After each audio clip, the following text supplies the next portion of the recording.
Olá, muito boa noite. Estamos chegando aí na sua casa, em qualquer canto do estado do Rio Grande do Sul que você esteja, pode ser até mesmo na praia, por exemplo. Parece que o tempo tá feio, mas aqui o tempo eu não digo que tá bom, mas as notícias também não são só boas. Vamos ver o que vai acontecer nesse programa de hoje? Vamos ver. Vamos começar perguntando para Carla Krieger aqui ao meu lado. Minha manchete é a democracia seletiva, se é que isso existe, do Partido dos Trabalhadores. Muito bem. Escantofani, já temos uma manchete pronta? É uma manchete triste, preocupante. Mais um motorista de aplicativo foi assassinado em Porto Alegre. Eu acho que Porto Alegre tem que copiar Nova York. O botão do rescue. Tecla, a polícia já fica ligada, a preguiça central fica ligada que o motorista está a perigo. Uma manchete quase enciclopédica. Vamos lá à tua manchete. Flávio Bolsonaro não compareceu a um depoimento hoje, mas num inquérito que ele não é réu. Ele iria prestar informações, fez uso do foro privilegiado. Gustavo Vitorino, vamos lá. Rússia escancara apoio à ditadura de Maduro e cria um impasse na América Latina. Roberta. Expectativas positivas sempre melhoram o ambiente de negócios, pois 76% dos brasileiros acreditam que 2019 será um ano melhor. Ana?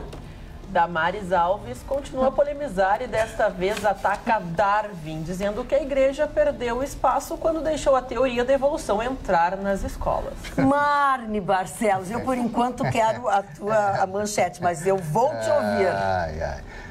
Bom, eu estou aqui com a pesquisa divulgada pelo governo do estado do Rio Grande do Sul, referente ao ano passado. Caiu a taxa de homicídio, caiu a taxa de latrocínio. O Rio Grande do Sul é uma boa notícia, hein? Pode continuar falando, pode. Todos já deram essas manchetes, Marne. Pois é, não, e eu estou aqui com os números, os números são fantásticos. A diminuição, houve redução de 21,8% nos homicídios, 29,9% nos latrocínios em relação a 2017. Houve redução de 14,9% no furto de veículos, 9% de furtos a pessoas, 18,9% de roubos a pessoas e 10,3% de estupros de mulheres.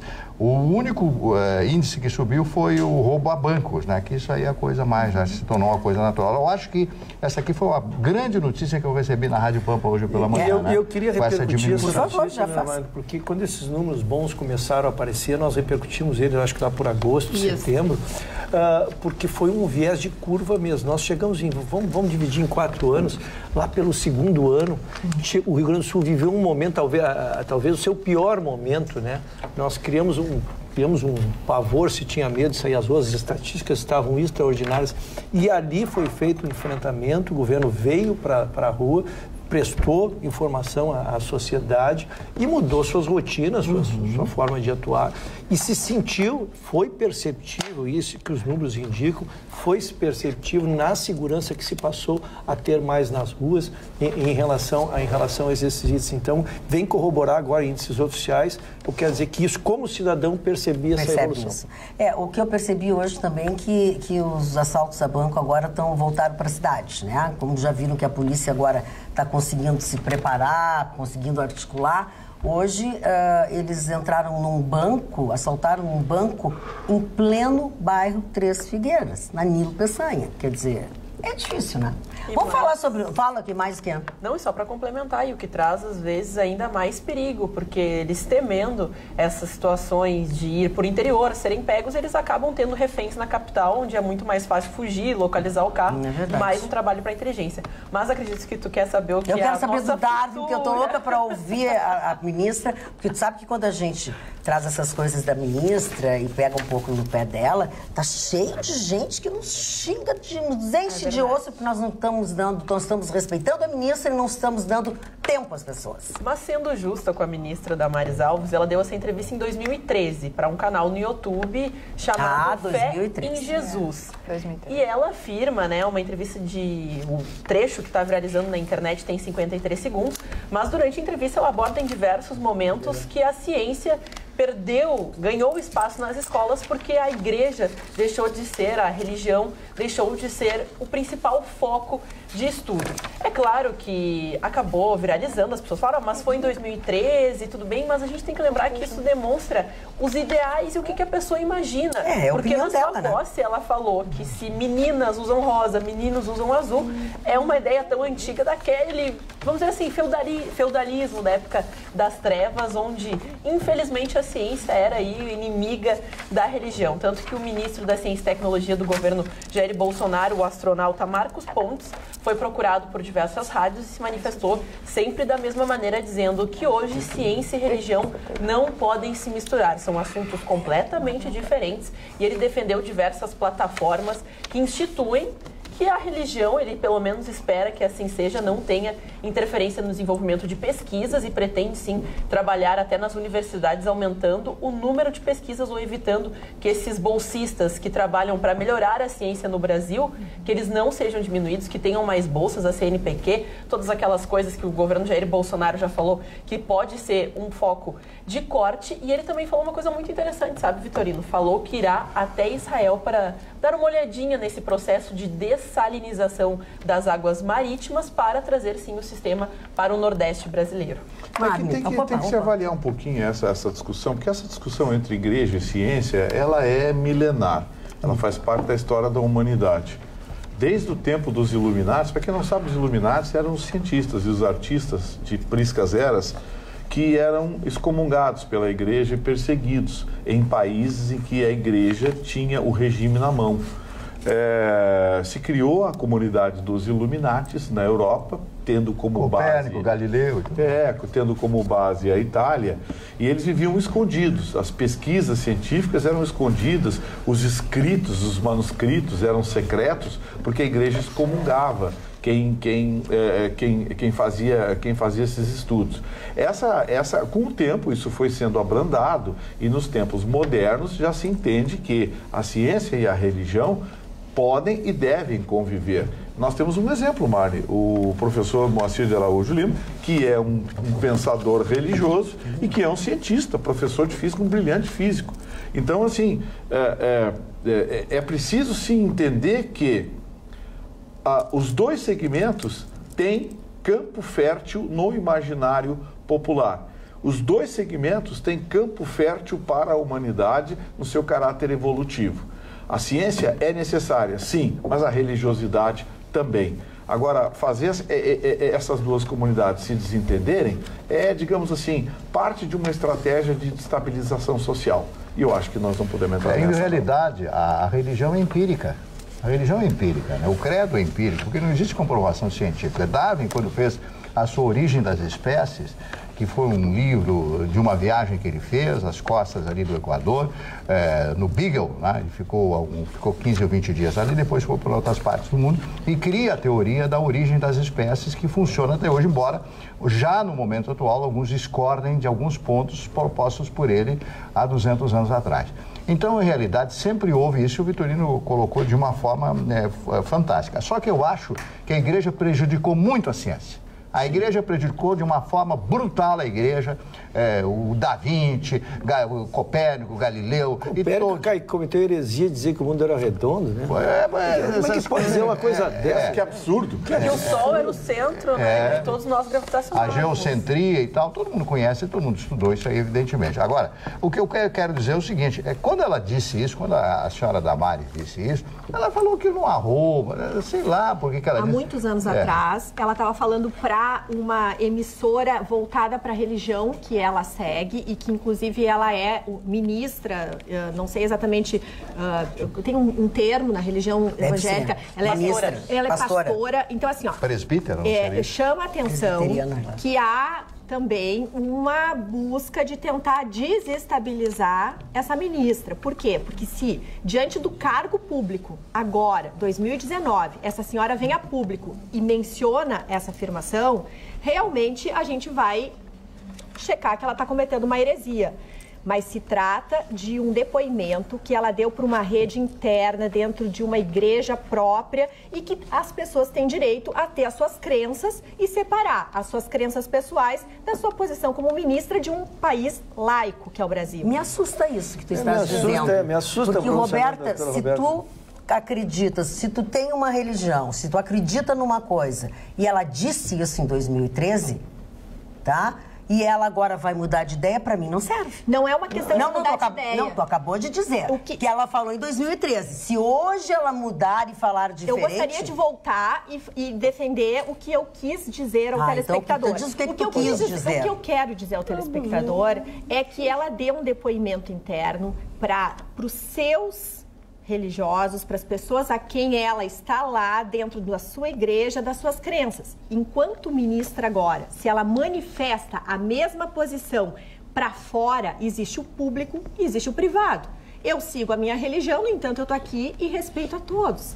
Agora, o que eu vou falar junto com as minhas amigas ou dentro da minha religião... Aí eu estou seguindo a minha religião no meu mundo privado. Desculpa, mas eu acho que eu tenho que comer uma banana porque eu continuo achando que tu disse a mesma coisa. Mas é uma opinião minha. Não, o telespectador não te entendeu. Não é? Tu não deu para entender? Deixa eu tentar dar outra Vamos deixar claro uma coisa. Amanhã nós vamos estar discutindo a maldade do Jair Bolsonaro, que quando estava no exército chutou um cachorrinho, porque saiu uma notícia no jornal do Diabo que o Carregue, a matéria assinada pela mãe do Badanha, ele chutou um cachorrinho. Amanhã a gente vai abrir o programa para discutir isso. Não, tu está assinando uma coisa completamente diferente, Gustavo. Não, eu aguardo a palavra de 2013 falando para evangélicos. Ela falando para evangélicos em 2013. Também vai ter que falar. Mas ela é evangélica e estava na sua própria igreja. Então tu vai me dizer que ela não, Dona Magda, agora ela não pode mais ter essa crença? Sim, mas vamos deixar bem claro uma coisa. Eu, por exemplo, não sou a mesma pessoa de 5 anos atrás. Ok. Mas a tua essência, a tua religião... Não, tu não é não, Chicão. Eu tô falando outra coisa, não é mudança. Eu tô falando em separar a postura que se tem que ter no ambiente público do ambiente privado. Se eu sou uma ministra de Estado, eu tenho que ter uma posição de um Estado laico a quem eu represento. É a mesma coisa. Eu sou de um partido. Eu agora, se sou presidente, eu sou presidente de todos e tenho que amenizar diferenças. Então, assim, seria estranho ela virar espírita se ela fosse, e é evangélica. É natural que ela tenha dado esse depoimento em 2013. Agora, se ela, diante da posição dela, como ministra, se posicionar evangelicamente, aí sim nós temos que achar estranho. Como foi aquela posição do rosa, do azul, que realmente ela se passou. Por quê? Porque ela deu esse depoimento em 2019. Então, os depoimentos que ela dá enquanto ministra, que eu acho que a gente tem que ficar atento. Não aquilo que ela deu no passado. Só vamos tentar entender, porque a gente quis entrar na notícia e tem uma preliminar. O que se faz? Se me nomeassem hoje ministro, seja lá qual é o ministro, eu sou um ilustre desconhecido, Ayrton Ruschel. O que vão fazer? Vão tentar me identificar qual é a filosofia do Ruschel, o que ele pensa sobre os determinados assuntos. E aí vão aparecer. Isso é a primeira coisa. Tu tá dizendo a mesma coisa que eu tô dizendo. Está surgindo uma ideia de ingenuidade na imprensa brasileira, de que não se pode pesquisar. Isso se fez a vida inteira. Eu não sei qual é a diferença que está se fazendo agora. Se eu nomear... Discordo. Ele te ouviu, Gustavo. Discordo. Eu não, mas ele te ouviu. Eu acho que se o senhor for nomeado ministro... eles não vão falar da homenagem que o senhor recebeu da OAB Federal. Eles vão falar que o senhor perdeu um pênalti no futebol de várzea há 2 anos atrás. Porque essa é a notícia. Não é a notícia. A notícia o senhor que é um jornalista que nos dá notícia diariamente, e eu lhe assisti 3 anos antes de entrar nesse programa. O senhor trabalha, fez a sua vida em cima disso. O senhor não quer que os outros façam. Não, eu não quero que os outros façam de forma sectária. Eu não quero que ela seja seletiva. Não é a notícia agora. Não adianta falar do Ruschel, porque o Ruschel não é a notícia. Por exemplo, quantas pessoas falaram até agora da formação dessa dona Damares? Ela tem doutorado.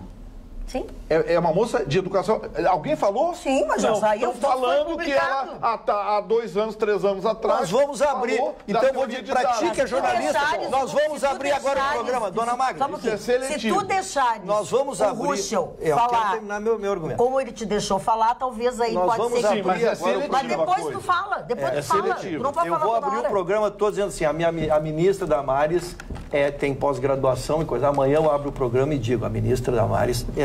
Não. Pessoal, nós estamos fazendo jornalismo aqui. O jornalismo é o quê? Nós queremos formar um perfil de todos os ministros. E cada vez que vem uma notícia trazida, nós a comentamos. Agora, isso não vai depreciar, porque vai ter gente que vai concordar com ela. Vai ter gente que vai concordar com ela. Agora, que é notícia, uma ministra que é da família, que é de um ministério super importante, ter um pensamento tão retrógrado, é perigoso. Seja dentro da igreja dela ou fora da igreja dela. Esse é o pensamento dela. E se isso foi em 13, ou foi em 14, ou foi em 15, isso é um pensamento dela. Até o componente retrógrado da manifestação da ministra, porque ela fez uma constatação verdadeira. A aceitação da teoria de Darwin e o seu estudo ao longo do tempo tirou espaço da religiosidade. Sim, mas ela falou mal do Darwin. Não, ela não falou mal. O que ela disse? Tirou espaço. Sim? Tirou como é que vai ser? A ciência é tão espaço na ciência quando deixamos a teoria da evolução entrar nas nossas escolas. Então, ela não falou mal do Darwin. Ela disse que a teoria da evolução entrou nas escolas e tomou o lugar da religiosidade. Ela concordou. Não, obrigada, ela concordou. Eu gostaria de me manifestar. Foi uma constatação. Acredito que o presidente Jair Bolsonaro está repensando uma das indicações, que é a da ministra Damares, até porque essa indicação não foi uma indicação técnica, foi uma indicação dentro de uma recomendação da bancada, que ele precisava da bancada evangélica, e porque a bancada evangélica realmente é uma bancada muito poderosa.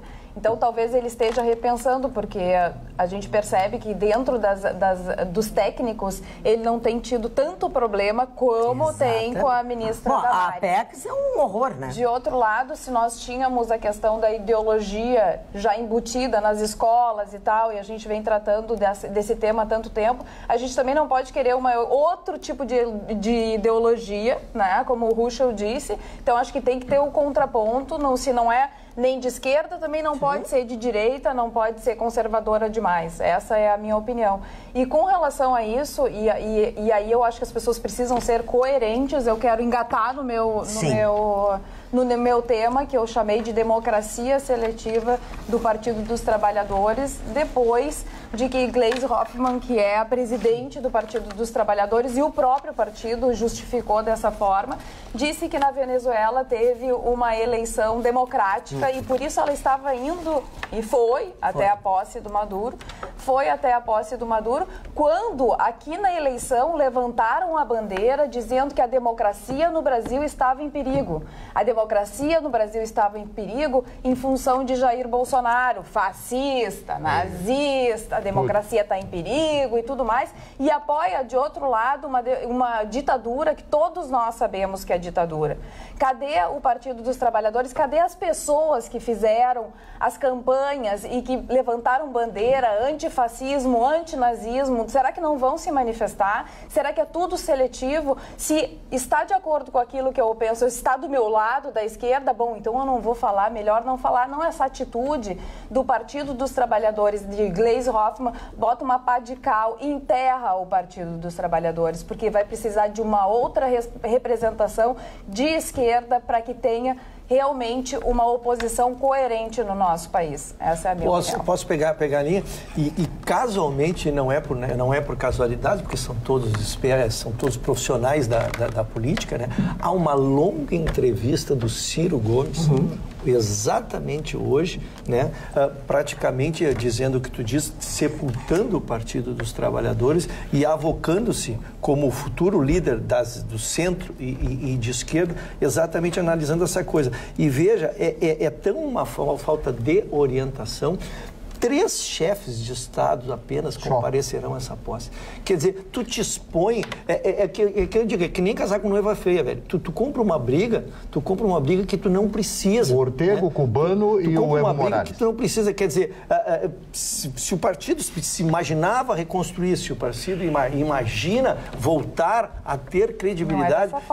Não é dessa forma, não é se comprometendo. Então, não há ideia de que houve que esteja uma cúpula pensando, que alguém esteja pensando a próxima década do partido. E aí realmente se sujeita a isso aí que é horrível, né? E outra questão, também nesse sentido, Magda, que eu acho que existe uma seletividade muito grande, né, por parte das pessoas, de militantes e tudo mais. Um movimento feminista, por exemplo, Gustavo Vitorino, né, que quantas vezes vem, critica e tudo mais. Quando a primeira-dama foi na posse e falou, né, fez todo o discurso dela em Libras, né, quando uma mulher teve essa possibilidade, eu não vi nenhuma feminista dizer que ato bonito, que mulher, exemplo e tudo mais. Então, quer dizer, eu acho que as pessoas têm que parar com isso. Tem que analisar o fato de forma... A Maria do Rosário, que é petista, ela parabenizou a ministra, só que de alguma forma ela relembrou que ela foi autora da lei que regulamenta o trabalho dos tradutores em Libras, e o Bolsonaro foi uma das pessoas que votou contra essa lei. Então, ela parabenizou, muitas mulheres que são ligadas ao feminismo no Brasil parabenizaram. Eu não vi. Só que, olha, ela foi muito, o reconhecimento dela foi E a Maria do Rosário, né, que todo mundo gosta de falar, feminista, não sei o quê. Adoram pegar no pé dela. Foi a que parabenizou a ministra, só que, claro, também fez a recordação de que o Bolsonaro foi um que votou contra a regulamentação do trabalho dos intérpretes de Libras e da regulamentação do trabalho. Mas aí a gente tem que conhecer a regulamentação, como é que era a lei que ele votou contra. Porque daqui a pouco essa lei vem carregada de penduricalhos e a gente sabe como é que a lei é elaborada pela esquerda. Então, uma coisa é elogiar, pegar carona nisso. Não, não é carona, ela lembrou, mas eu vi mulheres... Se é lei elaborada pela Maria do Rosário, já fico com o pé atrás. Já fico com o pé atrás. Lei da Maria do Rosário, já fico com o pé atrás. Eu vi muito pouco, talvez as que eu siga no Twitter e tudo mais, não tenham se manifestado. Carla, pelo menos da mesma forma veemente no Brasil virou um negócio. Outras vezes. Feminismo no Brasil virou um negócio patrocinado pela esquerda. Mas por que tu relaciona com a esquerda? É uma questão de igualdade de mulheres lutando para ter os mesmos direitos que os... Não é feminismo versus marxismo. Não, só que as mulheres de esquerda atrás se manifestam de uma forma mais intensa do que aquelas direitas eu não acho que é defender feminismo defecar em frente a uma igreja. Eu não acho que é feminismo... Eu sou feminista e não me identifico com esse tipo de atitude. Bom, mas estavam lá defendendo o movimento feminista. As ONGs feministas... Gustavo, deixa ela falar, depois tu fala, Gustavo. Não, eu tô defendendo a minha opinião. Mas depois que ela falar. Quando ela fala... Magda, você tá um saco. Não, hoje. eu tô um saco, mas a produção me pediu isso agora. Então a produção tem que prestar atenção, porque o único que não pode dar opinião sou eu. Então tu dá a tua opinião, depois vai deixar falar sem interromper? Pois a minha opinião era essa. A minha opinião é de que virou um negócio da esquerda. O feminismo é um negócio da esquerda. É um negócio de cabeludas fedorentas que ficam defendendo coisas idiotas e ridículas. A defesa o empoderamento feminino é estudar, é conquistar espaço, é vencer, é ter grandes executivas, médicas, policiais. Alguém falou, por exemplo, que metade das delegadas titulares aqui do Rio Grande do Sul são mulheres? Sim, mas esse programa tu falaste. Não, mas aí uma petista, uma do PSOL, não sei o que, toma um tapa, aí o mundo se acaba, é protesto, é passeata, é não sei o que. Virou um negócio, virou uma indústria. A esquerda se apoderou do feminismo. Eu quero... Não, fala. Boa noite, você, telespectadora, senhora. Ana Carolina Guiar, 25 anos, me depilo porque acho uma questão de higiene. Meus pais me criaram muito bem, fiz faculdade durante 5 anos, trabalho no meio do futebol, tido como machismo, nunca me usei do feminismo para chegar até aqui. Estou aqui graças à consciência da Rede Pampa de colocar uma pessoa deficiente, tipo assim, com inteligência para falar o que pensa, de uma forma exagerada, sem defecar, sem trazer imagens aqui para quebrar. Muito prazer, me apresento aqui uma feminista. Não sou de esquerda, porque acredito que essas visões não compactuam com a minha visão espírita religiosa de uma família que católicos de um lado e espíritas do outro. Muito bem, eu quero dizer aos telespectadores que mandaram alguns e-mails sobre o que a Roberta e eu discutimos no início, uns contra, uns a favor, cada um de um lado. Como esse assunto já foi muito tratado aqui e muito gritado, eu vou me permitir não reproduzir esses e-mails, porque vão continuar. A Roberta está recebendo ali dos amigos dela, eu estou recebendo dos meus, cada um diz que a gente tem razão, fica melhor assim. Eu só leio os que me dizem que eu tenho razão. Exatamente. Eu só leio os que me dizem então, que eu tenho razão. Então vai lá. O senhor tem razão. Obrigado. O senhor se abebeirou de hoje, muito obrigado, da sua consciência. Só o senhor me dirigir a palavra, eu me sinto honrado. Eu me sinto honrado de estar aqui ao seu lado. Dona Magda, a minha manchete hoje foi sobre o não depoimento do Flávio Bolsonaro e já na manchete tentando desmistificar a questão. Primeiro, vamos esclarecer, ele não é réu em processo nenhum. Segundo, ele foi convidado a dar um depoimento do Ministério Público para informar sobre o seu possível motorista. A partir dali, eu fui atrás de informações, e essas sim. Me parecem importantes, porque nós não podemos criar vitimologia. Como eu disse, agora há um partido novo que venceu as eleições legitimamente, e é ele que está sob reexame. Nós não vamos ficar o velho. O velho já está condenado, existem inquéritos, existem processos, e que são analisados por nós também. Então, o que é o processo que volta e meia se fala, então, no filho do presidente?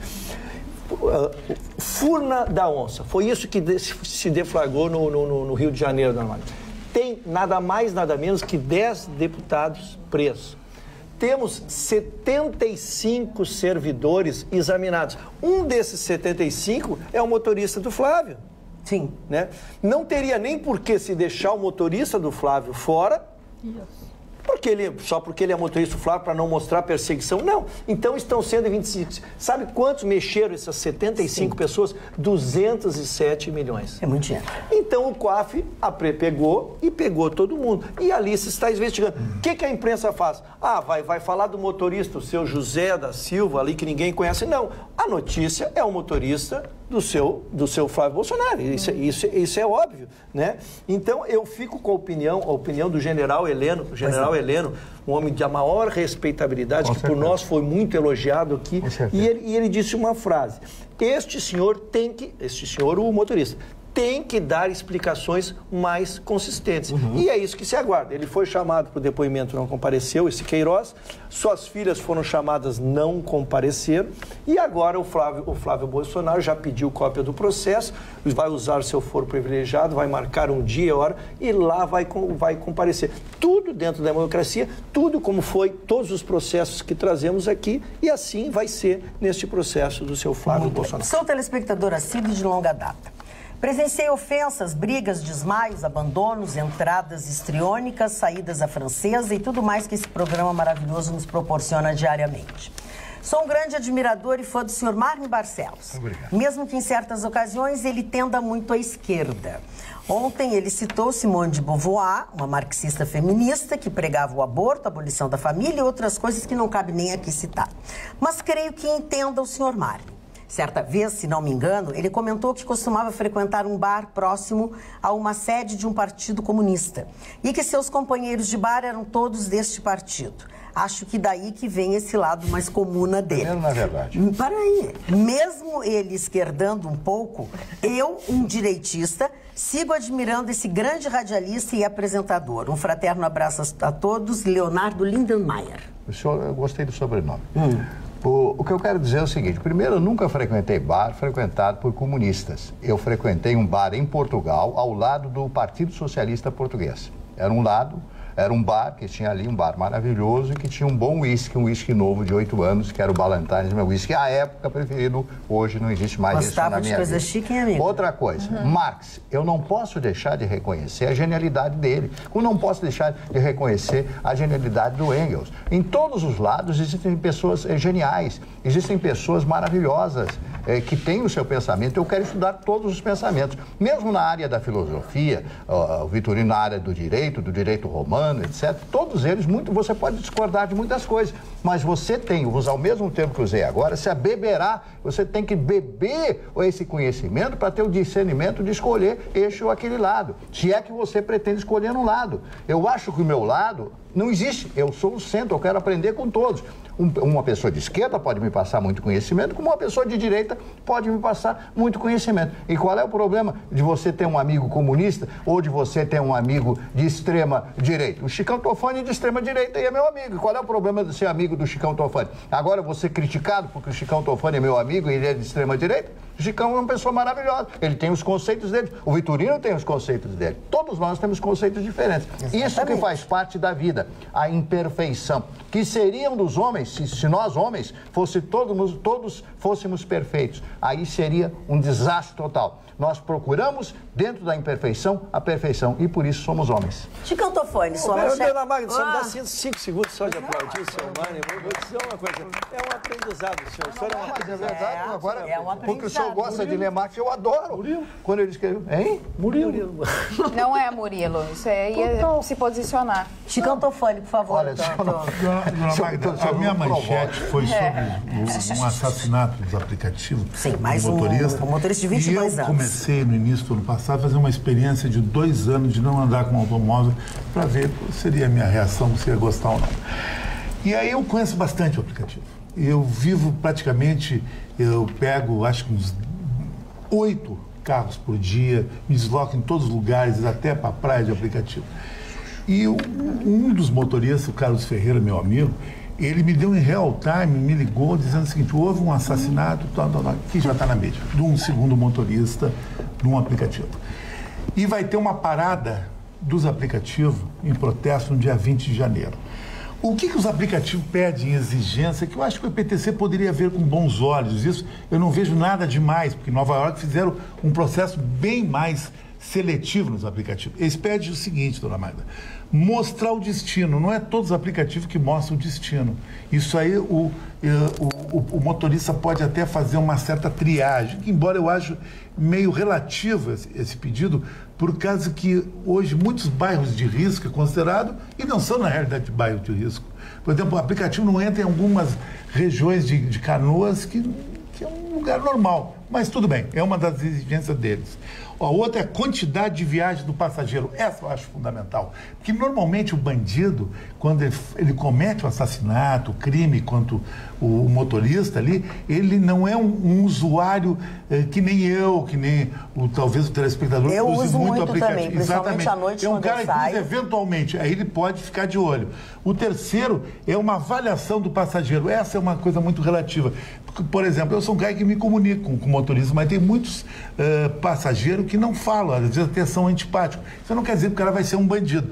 E também, essa aqui eu acho interessante, se é a primeira viagem do passageiro. Essa eu acho fundamental. Porque normalmente o bandido é a primeira viagem que ele faz. Ele comete o assassinato. Eu acho que isso o EPTC poderia se dobrar essas exigências, que não são grandes exigências. Por exemplo, em Nova York, como é que os aplicativos terminaram com os crimes com o motorista? Primeiro, tinha um botão chamado Rescue. Eu sou o motorista. Aí entra determinado passageiro. Eu não confio muito no jeito do cara, eu dou um toque no Rescue. Aquele Rescue dá um sinal para a brigada e a central do aplicativo, exatamente. E a brigada, ela movimenta, a primeira unidade está mais próxima daquele carro. É como o botão do pânico. Exatamente, isso aí eu acho legal. Sim, porque essas pessoas viraram, dona Magda, alvo fácil do bandido, porque ele senta na frente, os 2 caras sentam atrás.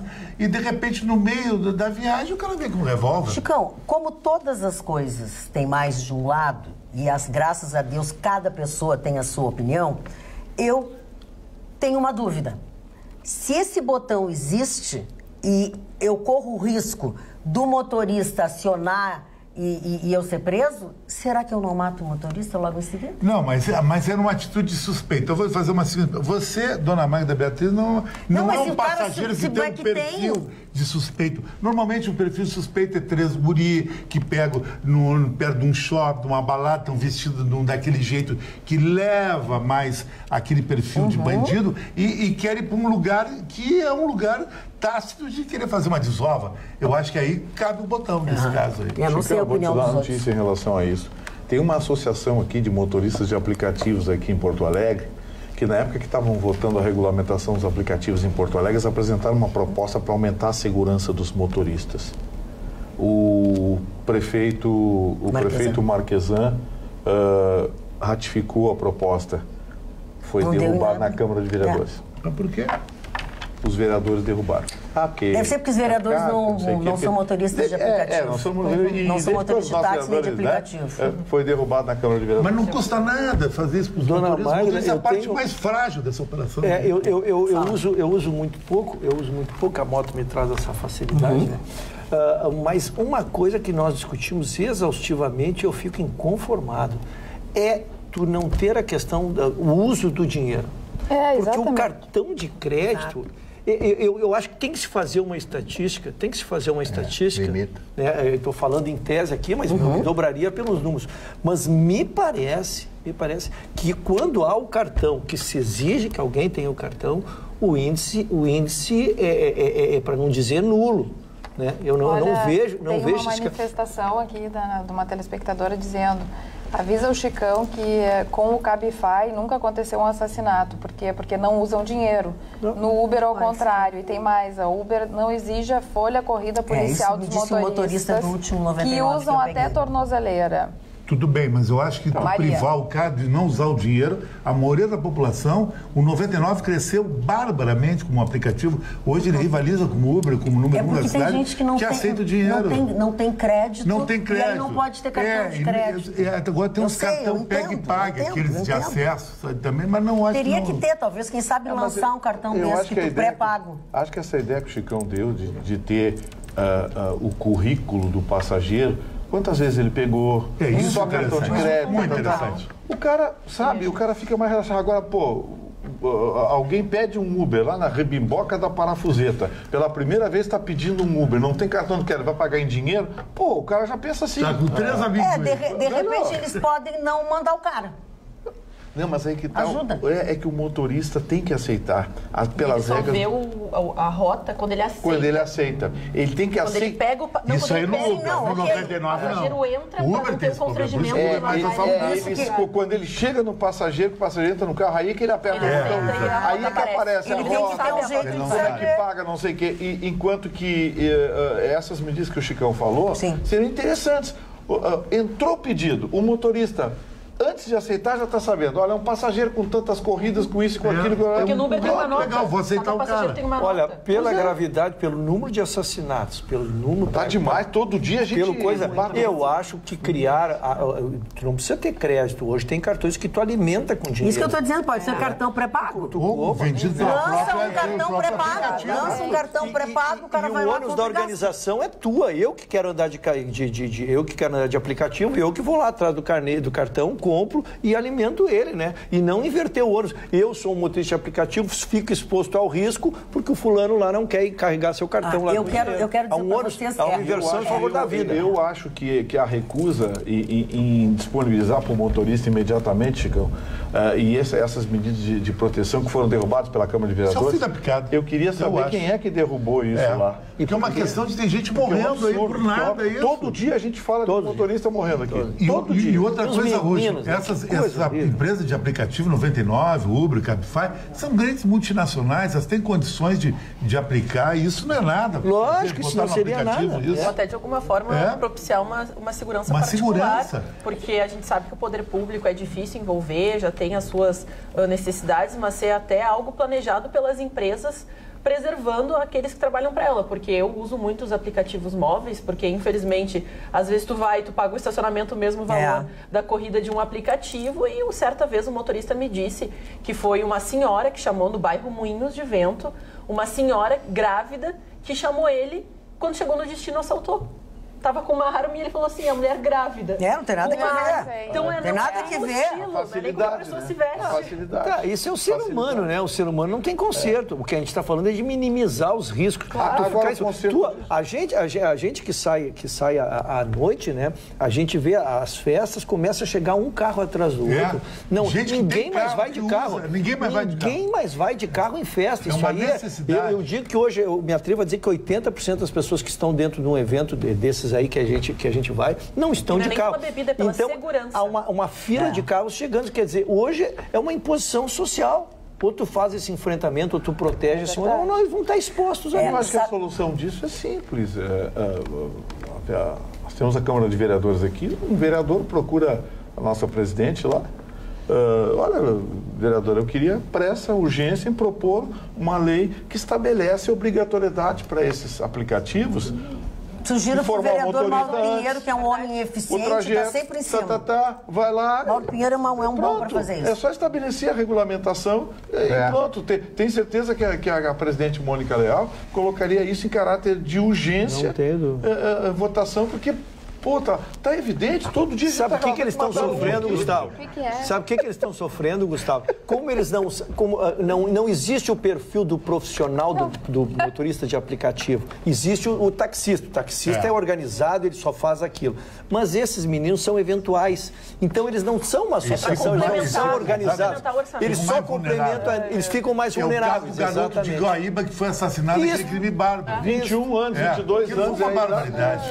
O que eu estou recebendo aqui de telespectadores sobre o Uber, eles estão dizendo que o Uber tem pré-pago, que pode depositar em dinheiro e pagar, e o motorista tem acesso à nota dada pelos outros motoristas sobre o cliente que ele vai, então, atender. Não, mas a questão, Roberta, é se ele tem direito de rejeitar uma corrida. Exatamente. Essa é a questão. É verdade.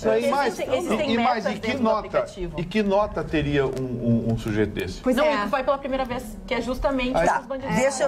Deixa eu entrar nisso aí só um minutinho e dizer para vocês o seguinte. André Antoniazzi diz o seguinte: o motorista do aplicativo Uber pode não classificar a qualidade do motorista por estrelas dadas pelo passageiro. Por que o motorista não classificar o passageiro e não ter essa informação, como o Vitorino acabou de falar, diz o André Antoniazzi. Mas isso aí, classificação. O passageiro, cada um tem a sua classificação. Sim, mas o motorista tem que fazer. Dado importante essa. O motorista tem que fazer. Se eu sou motorista e não classifico, aí eu não posso me queixar. Mas os motoristas não fazem essa classificação? Não sei se eles fazem ou não. Fazem, eu acho que tem a classificação do passageiro. A gente aparece no nosso, aqui a nossa classificação é muito subjetiva. De repente a Carla entrou e ela foi antipática com o motorista, o cara vai pode ser antipática. Isso não quer dizer que a Carla vai assaltar. Não. Mas é que tem ali por quê? Se tu quiser escrever, tu escreve. Uma outra coisa que falaram aqui sobre isso, eu quero tentar passar para vocês, que foi bem legal, uma opinião boa.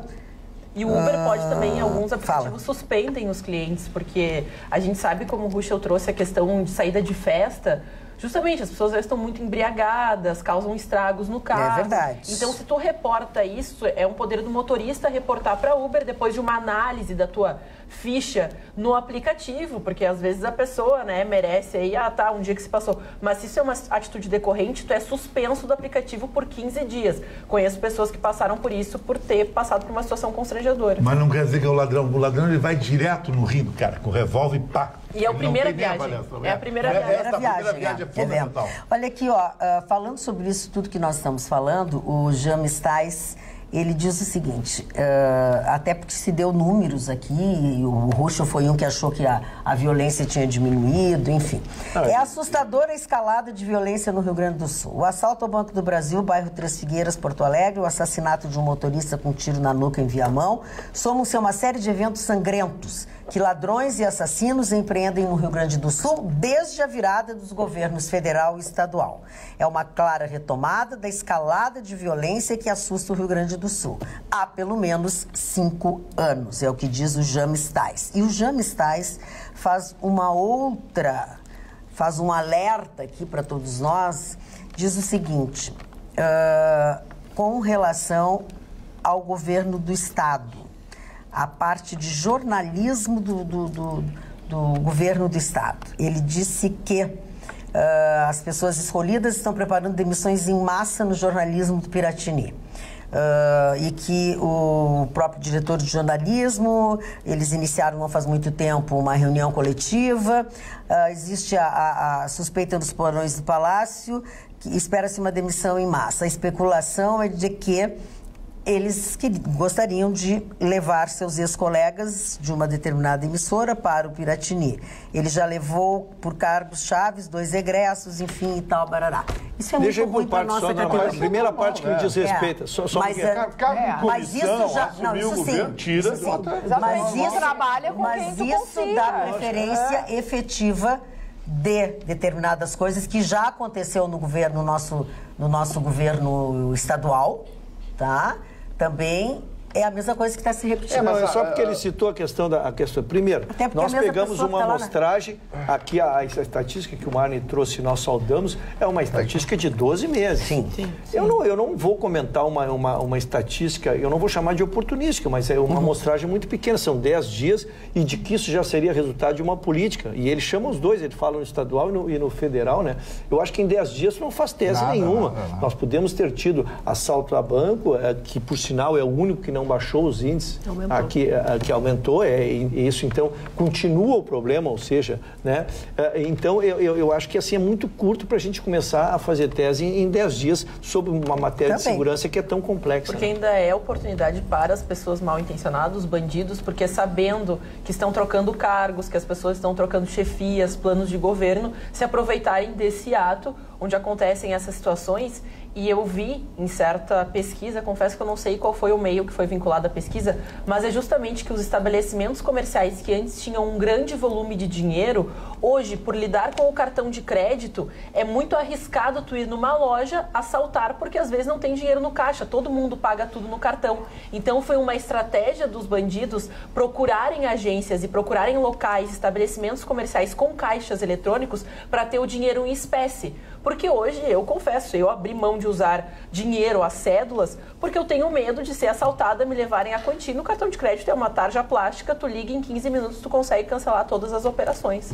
Agora, em relação a essa substituição dos profissionais lá, eu quero dizer uma coisa, eu concordo que o direcionamento ele é perigoso quando se direciona para uma mesma empresa, uma mesma turminha. Ex-colegas. Uma mesma panelinha, coisa e tal. Já não deu certo na prefeitura. Viu a... Não deu certo na prefeitura, por isso que eu estou chamando a atenção. Bom, mas eu quero chamar a atenção por uma coisa.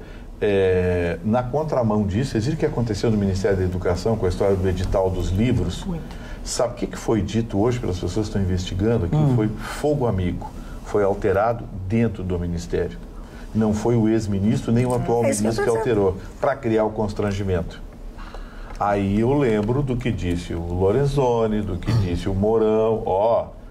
A máquina está aparelhada, vai levar meses, anos para limpar a ideologia da máquina.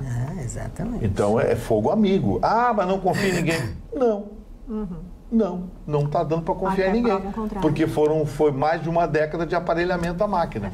Então, isso que aconteceu hoje é um indicativo. Eu acho que é só o início. Mas ainda assim, Gustavo, o brasileiro está muito otimista, segundo pesquisa. Foi feita uma pesquisa em 70 cidades do Brasil, nas 5 regiões do nosso país, e eles identificaram que 76% dos brasileiros acreditam que o ano de 2019 vai melhorar em questões econômicas. E isso é muito importante, por quê? Porque o ambiente de negócio se dá muito na base da confiança, mas principalmente numa expectativa positiva. E o interessante é que não só numa questão econômica, 8 em cada 10 brasileiros acreditam que 2019 vai ser muito bom também no aspecto pessoal. Foi feito também uma análise que, nas questões mais práticas do dia a dia, 64% acreditam que terão mais capacidade de fazer compras. A mesmo percentual de pessoas também acreditam que em 2019 vão conseguir pagar suas dívidas e 61% estão mais seguras para encontrar um emprego, ou seja, aqueles desalentados que estavam desistindo, eles estão de novo acreditando que dá para ir na fila e dá para honrar a expectativa. Isso é muito importante nesse cenário. Clima de otimismo melhorou, de otimismo. Mas com tantas notícias, assim como diz o Vitorino, talvez comece a minar esse ambiente. Mas essa a intenção? Essa é a intenção. Por isso que a gente tem que ter cuidado com essa mídia danada, né? Amanhã nós vamos falar do cachorro do Bolsonaro que foi chutado há 15 anos atrás. Ou cortar o rabo do bicho. Se tiver o vídeo, a gente tem que falar. Boa noite. Eu acho que tem. Acho que tem. A gente, inclusive, vai mostrar. Olha aqui, o governo anunciou efetivo agora, sacramentou, porque o seu coisinha aquele, o seu Alex Carreiro, disse que não saía de lá, do Apex, se não fosse mandado embora pelo presidente. Pois foi. tá? O governo anunciou a troca de presidente da PEC, será? Mas que troço maluco esse negócio da PEC. Essas são as coisas de tu trazer teus parceirinhos. O cara não falava inglês, não entendia nada. Botaram um cara para cuidar do fomento do comércio exterior, o cara não falava inglês. Esse chanceler vai dar problema. O Mário Vilhalva? Não é meu amigo. Esse gaúcho... Esse tem que ir embora, Bom, mas eu disse aqui no primeiro dia. Mas é amigo do filho do Bolsonaro, não dá para botar amiguinho. Mas como é que tu põe... Não, assim, ó, qualquer coisa. Podia ser amigo de quem fosse, podia ser filho de quem fosse. Como é que tu bota numa empresa, numa PEX, que é de comércio exterior, uma pessoa que não fala outro idioma que não português? Que nunca trabalhou com isso, nunca na vida, não sabe nada sobre esse assunto, sabe? Porque é amigo do teu filho. Foi indicação, não, né? Não, foi indicação política. Sim, porque ele foi do PSL. Foi, mas é também... Mas sabe quem é que botou ele pra rua? Mas sabe quem é que botou ele pra rua? As indicações ficam ruins. Quem botou ele pra rua foi outra indicada, que é a esposa do secretário da Receita Federal, que foi para a Apex, aí encontrou ele lá, aí parece que se desentenderam, porque ele demitiu uns CCs lá, aí foi... Mas olha aqui, agora que eu vi que essa matéria foi assinada por uma pessoa muito especial para mim, desculpe eu fazer uma coisa pessoal aqui, pela Roniara Castilhos. A Roniara Castilhos começou a fazer televisão comigo na TV Assembleia, na época em que eu estava lá, enfim, que o Diogo Casagrande não quis assumir a gerência, aí eu fui lá, fiquei um tempo, instalamos a TV. A Roniara trabalhou comigo, uma excelente profissional, fez carreira aqui, foi para Brasília, está lá há muito tempo e está na Globo, em Brasília. Eu fico muito feliz. Posso dar um drops de futebol? Deve dar. Já não recomendo. Um drops de futebol muito interessante. Alibaba é a maior empresa no planeta de comércio na internet. Ela é um mega site chinês. E a Alibaba ela fez um estudo no Brasil, qual é o clube de futebol que daria mais retorno e vai provavelmente entrar com patrocínio master, Ruxo, no Flamengo, de R$1 milhão por dia durante 10 anos. Isso é um patrocínio nível Real Madrid, para botar o nome por ano? Por ano. E dá 360 milhões de reais por ano. Uma coisa descomunal, porque hoje a Caixa paga a maioria dos clubes 20 milhões por ano. Seria aquilo que a gente falou aquele dia, 15 vezes mais num ano o que um outro clube normal ganha. Então, o Flamengo se encaminha até uma disparidade financeira e técnica no futuro, aqui no Brasil, aqui, uma coisa assim, fora, eu acho que deveria ter até um fair play financeiro, que a UEFA fez até lá, né? Seria necessário. Não vai ter competição mais. Por sinal, Chicão, eu quero dizer assim, precisa emergir, nós estamos com carência de líderes, já foi reconhecido aqui, né? Sim. E nós no futebol talvez temos o presidente do Grêmio, que foi uma grata revelação, como ele vai para a política não se chama de política profissional, ele não vai ficar no meio esportivo, né? Mas ele teria um perfil. Os clubes brasileiros precisam se organizar porque está se criando essa disparidade. Hoje, Flamengo e Corinthians é quase o dobro do orçamento de receita, e Palmeiras. E isso é o que a gente sempre faz, é pegar em uma década, dar R$1 bilhão de diferença. Então vai ficar um time pequeno. Tu fica um time pequeno. Então, precisaria emergir alguém com essa visão esportiva, com essa luminosidade, e que fosse do meio. Como eu disse, o presidente Koff, quando fez isso, ele era um magistrado, que se aposentou e se dedicou ao futebol. O presidente Romildo, ele tem outros projetos, com toda razão, né? Um homem muito qualificado e com boa resposta. E um deles é ficar à frente do Grêmio. O fair play econômico, financeiro que a UEFA fez no clube europeu, para não ter essa discriminação tão grande. E eu citei ele porque eu falo em seriedade, porque tem uns que querem pegar, mas a gente sabe o que querem pegar, quer administrar um patrimônio de R$1 bilhão, e aí... E eu quero pegar a palavra para ler aqui o WhatsApp, porque já estou aqui, estão puxando a minha orelha, Anne. Será que não vão ler as mensagens de WhatsApp hoje? Carla, onde achamos as promessas eleitorais de Marquesan quando falava que haveria monitoramento por câmeras, inclusive para pegar carros roubados e assaltantes? Para que tantas câmeras se os assaltos são como tirar pirulito de criança? Diz a Anne. Também a Rúbia Keller. Boa noite, bancada maravilhosa. Gostaria que mandassem um beijo para os meus pais, Valdir e Rose, alegretenses fiéis a vocês. Gostaria também de saber se há uma cadeira sobrando para uma jornalista linda e gente boa como eu. Prometo acrescentar ao programa com uma prosa boa e um mate amargo daqueles. Daí deu uma risada, enfim. Beijos a todos, em especial ao Marne, com quem gostaríamos muito de dividir histórias e conhecimento. Obrigada pelos finais de tarde enriquecedores. Rúbia Keller. Fala, gente, me dê uma atenção, pede ela. Também o nosso telespectador, a dona Damares, não é Damares, né? Damares, é Damares, a ministra é Damares. É o boi de piranha da equipe, serve para entreter a mídia tola com suas tolices. E também aqui no WhatsApp, parabéns, bancada linda, meus parabéns para cada um de vocês que eu adoro, que Deus abençoe todos vocês e que o sucesso seja eterno. Parabéns, lindas mulheres, lindos homens e tal, mas sem brigas, pede a Regiane Mota de Porto Alegre. Eu mas também não vou ler. Não existe briga, mas são opiniões diferentes. São opiniões diferentes. Os telespectadores também têm, né? Nós mulheres somos o que queremos ser. Se quisermos nos depilar ou não é problema nosso. Não é um homem que vai dizer como devemos ser. Isso exatamente para o Vitorino. Mas agora eu quero ler uma outra coisa que há horas que eu não li. Feminismo, diz o Zaca. Minha visão é que quando as mulheres optaram a luta pelo feminismo, combatendo o machismo opressor, com protesto, absurdos, tipo defecar nos altares, deixar o corpo descuidado e se mostrarem desnudas em praça, etc., nessa vã tentativa de se igualar aos homens, pelo motivo lógico de não serem homens, elas acabaram por perder a maior superioridade que possuíam sobre os homens, que era a sua condição de ser mulher. Acho que sou do tempo antigo. Ainda prefiro uma mulher feminina, bela e apaixonada a uma feminista feia e mal amada. Eu também sou dessa ideia. Isso eu nasci com isso na cabeça. Mas só que uma coisa não exclui a outra. Ser feminista não te leva a ser uma mulher cabeluda, mas não tomar banho. É muito difícil, eu concordo contigo, mas essa não toma banho, eu concordo, óbvio, contigo.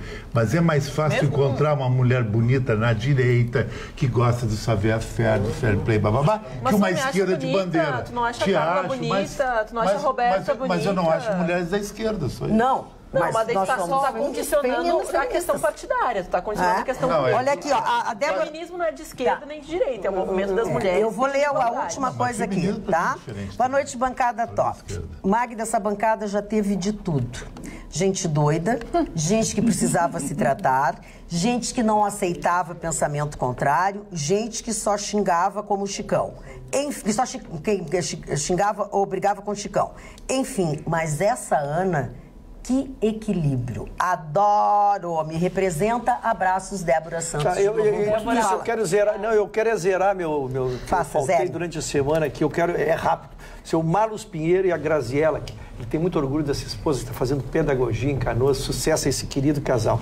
O Roger Gomes, a sua esposa, e a equipe Melissa, uma meninada me encontrou ali, tudo assisti o programa, fiquei honrado com eles. Dona Ana Paula Borba e a sua querida filha. E por último, o Alexandre Perazzo, que é morador da Praia do Barco, que zela pela ele queimou a luz que da luz pública, que fica bem na minha casa, é de esquina, queimou a luz lá e eu fiz um queixume para ele, ele já me mandou aqui um WhatsApp de que foi na prefeitura lá, já trocaram a lâmpada, já está tudo iluminado na Praia do Barco, senhores. Muito obrigado, Alexandre Perazzo, um querido amigo que a Praia do Barco me deu. Cara, eu posso falar pode agora? Falar agora, você pode, senhor. Por que as pessoas querem falar tanto? São chatos, telespectador. Hoje, tem uma prova que diz eu tava assistindo por exemplo, além de estar atrapalhando a fala do senhor Mário, tu está sendo televisão à tarde. Por quê, mano? Porque tu tá te manifestando junto com a fala dele e ainda queimando os outros. Mas os outros cada um faz o que quer, Chicão. Mas são chatos. Tá, então tu acha chato?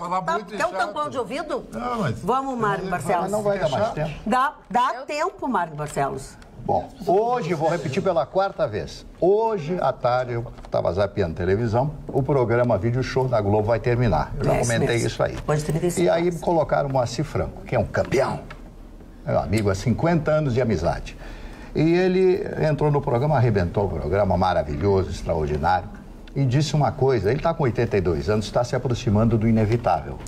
O inevitável, o que é? A morte. Ele disse, eu sinto que vou morrer de saudade dos meus filhos. Achei fantástico isso aí. E queria mostrar para vocês esse livro da Elis Regina, já que ela está na moda, né, voltou por causa da Rede Globo, Essa fotografia, não sei se dá para mostrar aqui, ela com os 3 filhos. Ela com os 3 filhos aqui, essa fotografia fantástica.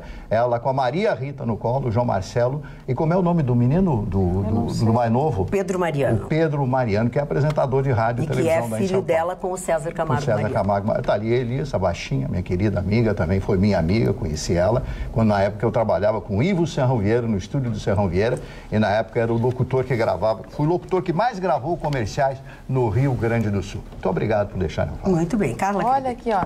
Chicão, tu que manja de mulher, o que eu faço para a Carla Krieger ler um WhatsApp no ar? Essa tá ótima. Não, a primeira coisa ele fez, ele assinou, né? Exatamente. O Rafael pergunta qual é a dica, Chicão Tofani. A dica, eu acho que mandar uma foto para Carla Krieger. Não, que é isso? Não é. Carla Krieger nada. Chicão não sabe nada. Eu sou grego, né? Eu prefiro a forma que o conteúdo. Que o conteúdo... então pega o conteúdo e leva para tua casa que eu levo uma forma para Gramado. Tem uma frase... É que a dona Carla está sobre o mantão do matrimônio.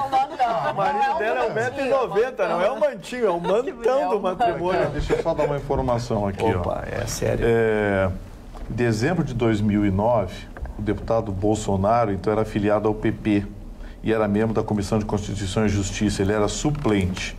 Nessa reunião e no plenário, a lei que regulamentou a profissão de intérprete de Libras foi aprovada por unanimidade, por acordo de maioria. Essa informação errada foi reproduzida pelo site esquerdista Brasil 247 e essa publicação atingiu 9.000 compartilhamentos. O site admitiu o equívoco, corrigiu a publicação e pediu desculpas. Muito bem, chegamos ao final do nosso Atualidades Pampa de hoje. Voltamos amanhã, logo depois do Jornal da Pampa. Ou se você quiser continuar conosco, à meia-noite nós estaremos de volta com um rabicho. Beijo, até amanhã.